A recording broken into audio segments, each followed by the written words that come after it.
37-year-old male, a chronic alcoholic with liver cirrhosis, with prior history of upper GI bleed, was diagnosed to be having fundal varices with history of endoscopic glue injection 3 months back.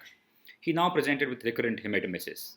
Upper GI endoscopy revealed there was a fundal varix and there was a large clot which was obscuring proper endoscopic vision. On providing him various options, he chose to undergo EUS guided coiling and glue injection for ongoing bleed from the fundal varix. This is the endoscopic ultrasound view. I have inserted some water inside the fundus to enable proper visualization of the fundal varix. This huge vascular vesicles that one can see are actually fundal varices. On color flow, it completely fills up, suggesting it's a bag full of blood. Under direct endoscopic ultrasound guidance, using a 19 gauge EUS FNAC needle, I am puncturing the varix. After puncturing the varix, some blood is aspirated, confirmed that the position is in the varix, and subsequently we start injecting the first coil through the 19 gauge EUS FNAC needle. This is the Nestor coil. It is 8 mm by 14 centimeters Nestor coil that has been inserted inside the fundal varix. After the first coil, we are injecting saline just to maintain the patency of the needle. Subsequently, we decide to go ahead with insertion of a second coil.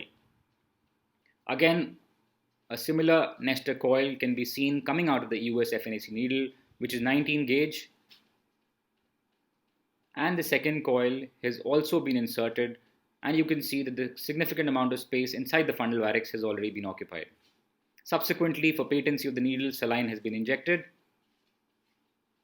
And we realize that the parts of fundal varix are still not opacified. And we decide to go ahead with glue injection as well. Around 1.5 ml of cyanoacrylate glue has been used, and one can see that almost the whole of the varix is now obliterated.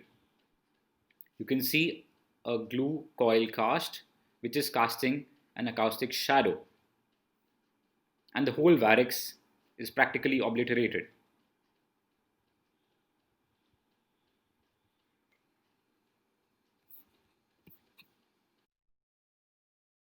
EUS guided vascular interventions have come up in a big way over the past few years.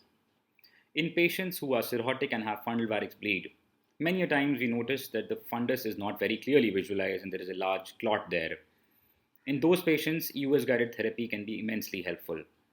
Under EUS guidance, the fundal varices which are present, which are not visualized under endoscopic vision, can directly be punctured and coil and glue can be inserted.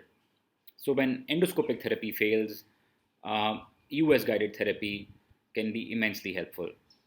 Secondly, the amount of glue that is needed to form that coil and glue cast is much lesser. Because there is a coil there and it forms the cast right there, it is hypothesized that the risk of migration and embolization of glue might be lower. Thank you.